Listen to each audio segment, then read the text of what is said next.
오늘은 버림받은 듯하나 잊히지 않은 자라는 제목으로 함께 말씀을 나눠보고자 합니다. 오늘 시편 22편 다윗이 쓴 시입니다. 다윗은 오늘 1절부터 31절까지 그가 말 못할 고민과 고난에 빠져 있다는 것을 우리는 느껴질 수가 있습니다. 나의 하나님, 어찌하여 나를 버리십니까?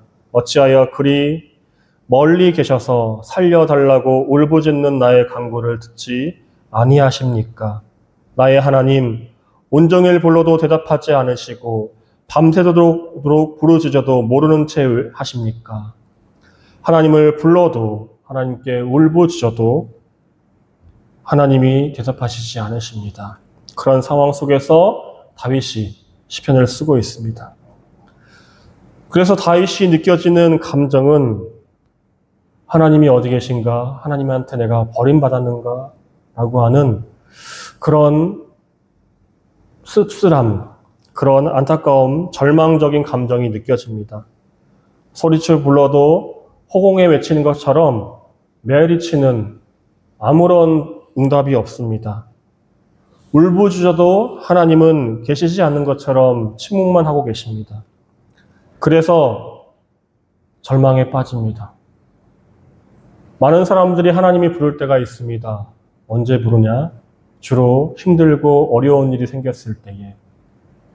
그때 하나님의 도움이 필요할 때 하나님의 이름을 부르고 하나님께 기도하지만 하나님이 대답하시지 않습니다. 어떻겠습니까? 유일한 희망으로 마지막 지푸라기 잡는 심정으로 하나님의 이름을 불렀는데 대답하지 않으십니다. 온종일 부르고 밤새 기다려도 아무런 응답이 없고 변화가 없습니다. 그래서 길이 보이지 않습니다. 비참한 상황은 그대로이고 나의 환경은 변한 것이 없습니다. 다윗이 이러한 상황을 바로 오늘 시편 22편에서 표현하고 있습니다. 사람들은 가끔 동서남북, 사방이 막힌 것 같은 상황을 경험할 때가 있습니다. 문제가 왔는데 도저히 어느 길로 가야지 이 문제를 풀 수 있을까 하는 답이 안 보일 때를 말합니다. 살아나고 싶고 살 길을 찾아보고 싶고 그 살아날 구멍을 찾고 있는데 도저히 보이지 않을 때, 모든 희망이 무너져 버렸을 때에 나의 명예가 소멸되고 나의 권력과 나의 권위가 없어집니다. 나의 가졌던 경제력이 누군가에게 사기를 당해서 한순간에 그것이 빼앗깁니다. 내가 힘겹게 어렵게 사회생활을 하면서 쌓았던 그 경력들이 어느 순간 필요가 없고 소용이 없는 것 같은 그런 상황에 놓일 때가 있습니다. 한마디로 나를 안정되게 하고 나를 편안하게 하고 걱정 없게 하는 그런 안정감들이 한순간에 무너져 내린 순간입니다. 심지어 이런 순간에 하나님의 이름을 부르며 기도하는데 하나님의 구원의 손길, 응답의 손길, 어떠한 것도 느껴지지 않는 그런 상황이 있습니다. 그래서 죽을 것 같습니다.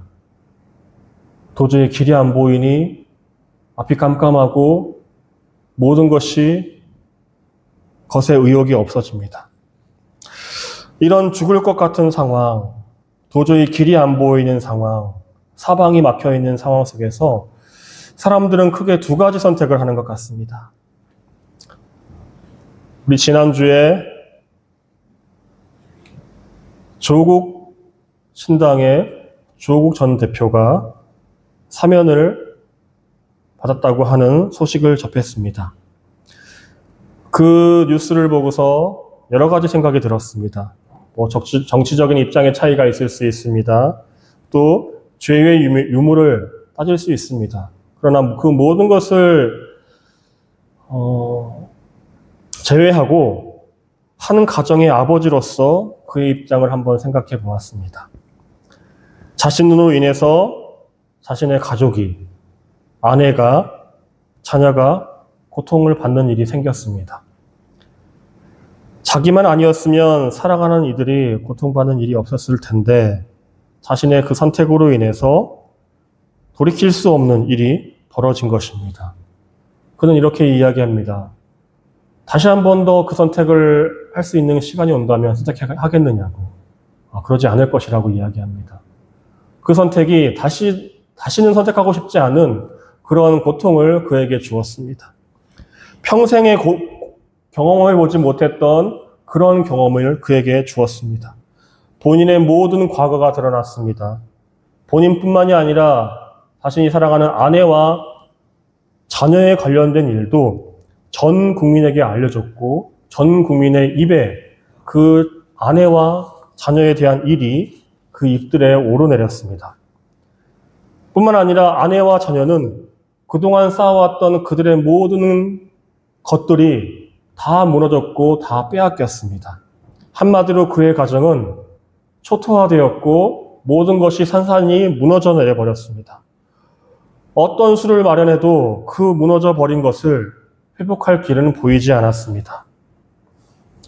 저는 굉장히 보수적인 사람입니다.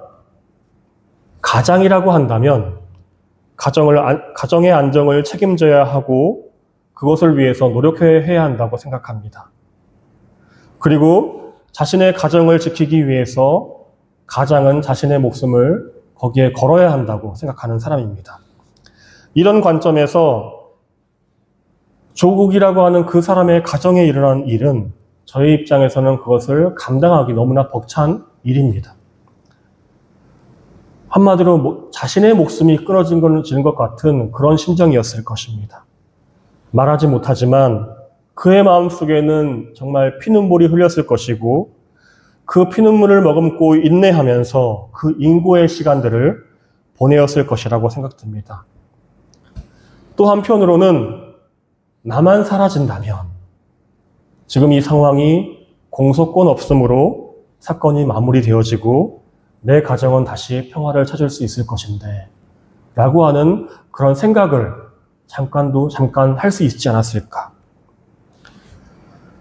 이런 상황 가운데 그의 친구들이 그에게 안부를 물어오면서 이렇게 당부하였다고 합니다.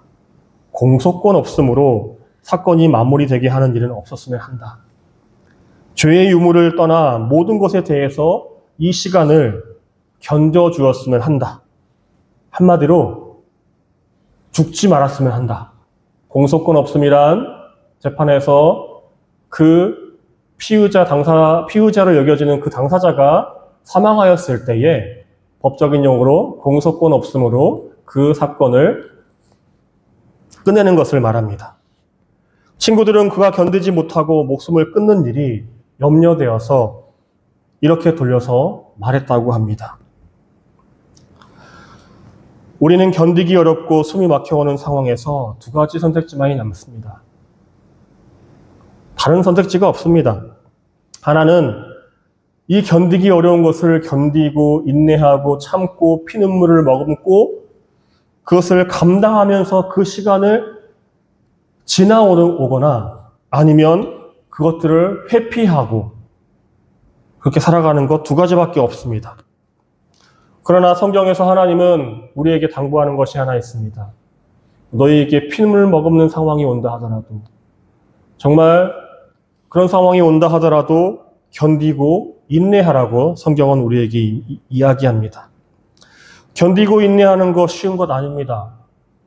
예수님도 십자가 그 구속의 사역을 감당하시기 전에 겟세마네 동산에서 기도하셨는데 땀방울이 핏방울 될 때까지 기도하셨다고 합니다. 하나님이셨던 예수님이 인간의 구속 사역을 감당하기 위해서 그 십자가의 사역을 본인이 수락해야 하지만 본인도 그것을 수락하기 위해서 땀방울이 핏방울 될 때까지 그렇게 애쓰며 기도하십니다.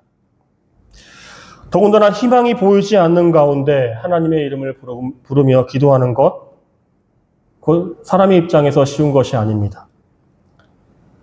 삶의 무게를 짊어지고 내일이 보이지 않는 상황 가운데 어떤 희망을 갖고 믿음을 가지고 그 시간을 견딘다?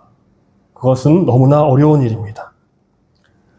저에게는 이런 일이 일어나지 않았지만 나의 하나님, 나의 하나님, 어찌하여 나를 버리십니까? 이렇게 부르짖으며 신음하고 눈물을 흘리며 엎드려 있었을 것 같습니다. 심지어는 응답하시지 않는다고 하면 분노하면서 하나님을 거역하면서 그렇게 하나님 앞에 되돌았지 않았을까 하는 그런 생각도 듭니다. 그러나 이 다윗이라고 하는 사람은 우리와는 다른 사람이었습니다. 성경은 그래서 다윗을 하나님의 마음에 합한 자라고 이렇게 기록하고 하나님이 그를 칭찬합니다. 다윗은 이어서 이렇게 고백합니다. 그러나 주님은 거룩하신 분, 이스라엘의 찬양을 받으실 분이십니다.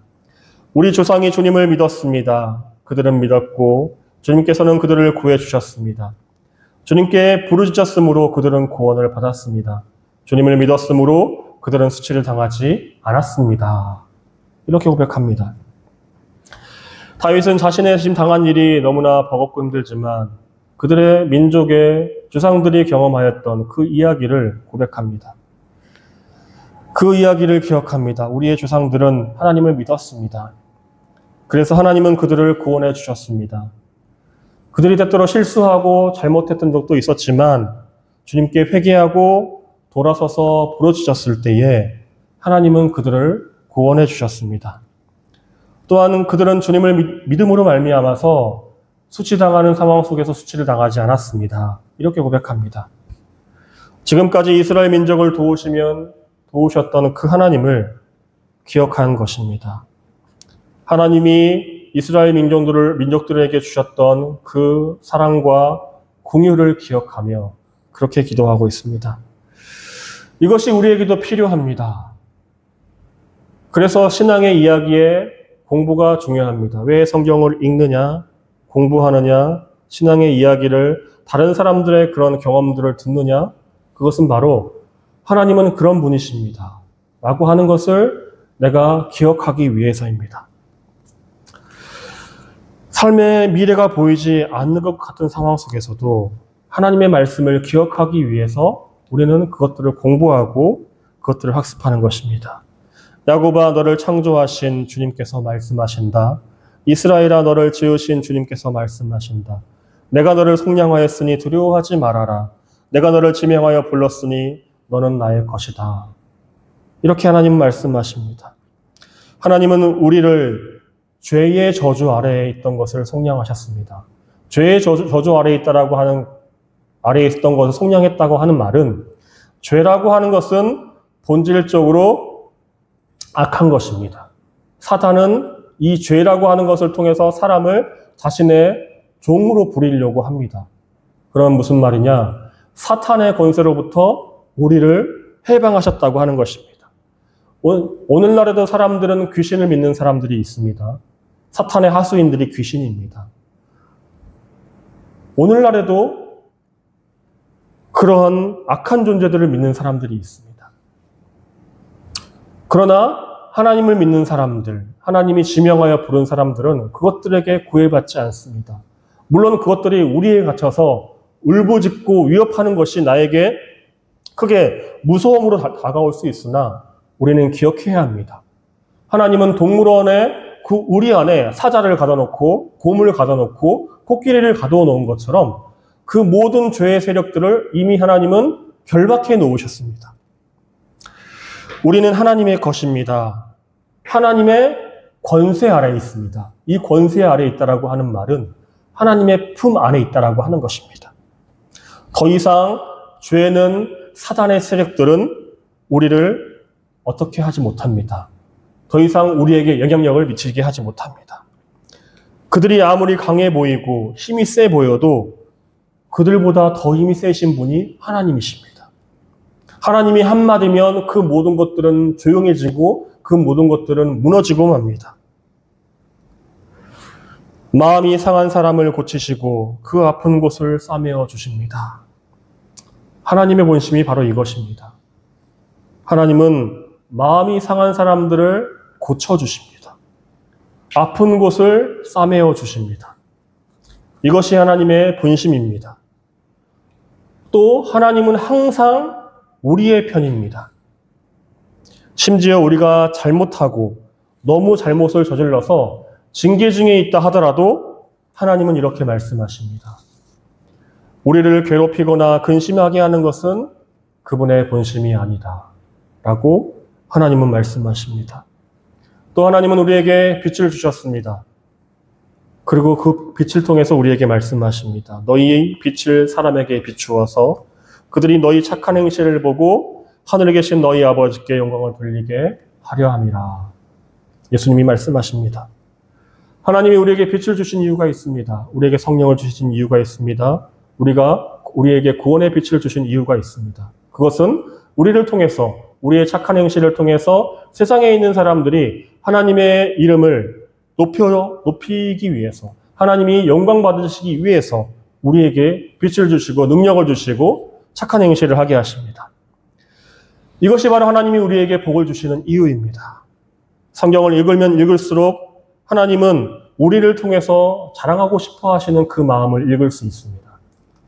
하나님은 자신 스스로도 나타낼 수 있지만 우리를 통해서 나타내셔서 우리를 통해서 누군가에게 자랑하고 싶어 하는 그 마음을 읽을 수가 있어요. 하나님은 우리가 자랑스러웠으면 하는 바람이 있으십니다. 그 바람에 응답할 수 있는 저와 여러분 되기를 주님의 이름으로 축복합니다. 하나님이 멀리 있다고 느껴질 때 우리는 버림받은 것 같이 느껴지나 실제로는 잊혀지지 않는 사람들입니다. 하나님이 계시지 않은 것 같은 상황에 처해 있을 수 있으나 그 상황이 있다 하더라도 우리는 버림받은 것이 아닙니다. 우리는 잊혀진 사람들이 아닙니다. 22편의 마지막에 다윗은 이렇게 고백합니다. 내 자손이 주님을 섬기고 후세의 자손도 주님이 누구신지 들어 알고 아직 태어나지 않은 세대도 주님께서 하실 일을 말하면서 주님께서 그의 백성을 구원하셨다 하고 선포할 것이다. 이렇게 고백합니다. 1절에 나의 하나님 어찌하여 나를 버리셨습니까? 이렇게 절규하던 다윗이 20편의 마지막 절에서는 나의 후손도 아직 태어나지 않은 후손도 주님께서 그의 백성을 구원하셨다라고 선포할 것이라고 하는 확신을 가지고 마무리 절입니다. 다윗은 하나님이 계시지 않은 것 같은 상황 속에서도 믿음을 붙잡습니다. 그리고 확신으로 고백합니다. 우울함이나 낙심을 찾아볼 수가 없습니다. 시편 22편을 읽어가면서 대학교 다닐 때 읽었던 책이 한 권 떠올랐습니다. 그 책의 제목은 죽음의 수용소에서라는 책입니다. 2차 세계대전 중에 독일의 유대인 포로 수용소에 갇혀 있었던 빅터 플랭클 박사가 쓴 책입니다. 이 책은 배경은 2차 세계대전 중에 유대인 포로 수용소에 있었던 사람들이 배경입니다. 이 박사는 그 포로 수용소에서 의지를 가지고 사람들을 보았는데 살아가려고 노력하는 사람과 삶을 포기하는 사람들을 보았는데 그것을 보고 이렇게 고백합니다. 일단 믿음을 상실하게 되면 살고자 하는 의지를 좀처럼 돌이킬 수 없다는 것을 알았다. 믿음이 있는 사람들은 먹지 못하고 때리고 그리고 소각적으로 사람들이 보내지는 상황 속에서도 삶을 포기하지 않고 의지를 가지고 살아가야 하는데 믿음을 상실하면 삶을 향한 의지도 상실하게 된다는 것을 알았다는 것입니다. 매일매일 사람들이 죽어나갑니다. 왜냐? 독일은 게르만족을 제외하고서 나머지 민족, 특히 유대인들을 중심으로 한 집시를 말살시키려고 하는 정책을 폈습니다. 그래서 300만에서 500만의 사람들을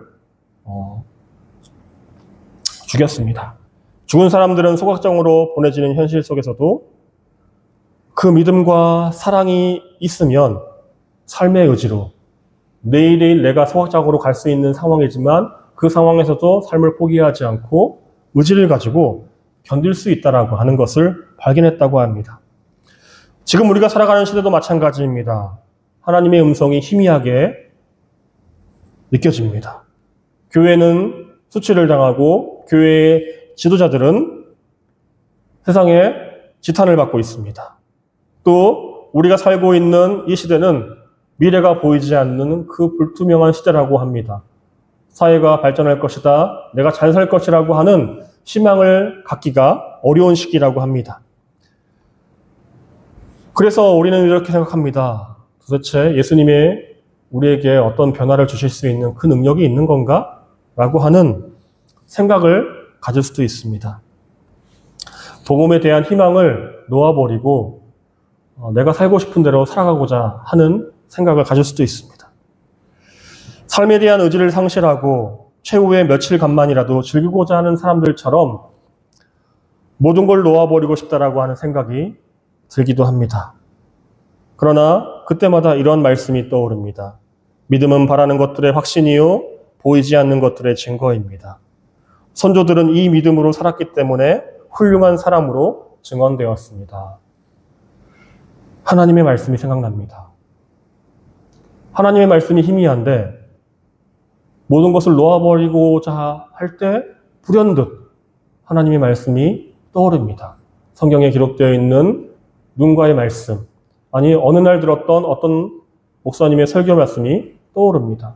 무심코 들었던 어떤 누군가의 조언이 나의 마음에 그것이 꽂힙니다. 하나님을 향한 믿음을 포기하지 말라는 음성처럼 들립니다. 희미했던 하나님의 음성이 다시 들려옵니다. 그것이 내가 기대했던 것과는 다른 것이었지만 하나님의 음성이 들려왔던 것입니다. 사랑하는 여러분, 믿음이 생기면 우리는 버림받은 듯하나 잊혀지지 않는 자라는 것을 확신하게 됩니다. 그 사실을 확인하게 됩니다. 믿음을 통해서 우리는 하나님의 빛나는 복을 경험하게 됩니다. 믿음을 통해서 다시 하나님의 그 빛을 되찾게 됩니다. 광복을 맞이하는 것입니다. 지난주 광복 80주년이었습니다. 광복을 맞은 지, 빛을 되찾은 지 80주년인 것입니다.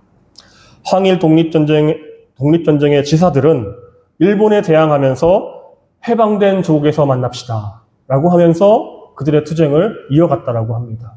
그렇게 인사했다라고 합니다.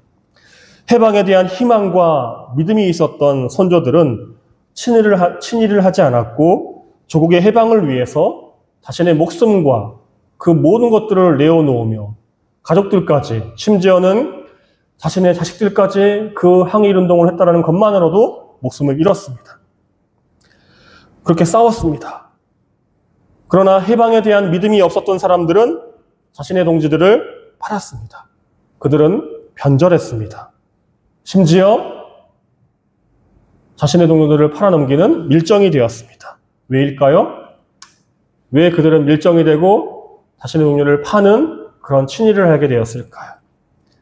영화 암살에서 이런 대사가 있습니다. 몰랐으니까. 해방이 될지 몰랐으니까. 알면 내가 그랬겠나? 그 친일파였던 그 밀정이 이렇게 대답합니다. 여러분, 우리는 몰랐으니까 버림받은 것처럼 느끼는 것입니다. 몰랐으니까 잊힌 자로 경험하는 것입니다.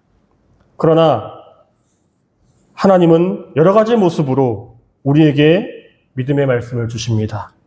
결코 우리를 버림받은 자로 놓아주시지 않습니다. 하나님은 우리의 머리카락 하나까지도 다 세시는 분이십니다. 결코 우리를 잊어버리시는 분이 아닙니다. 이것을 붙잡는 우리가 되기를 바랍니다.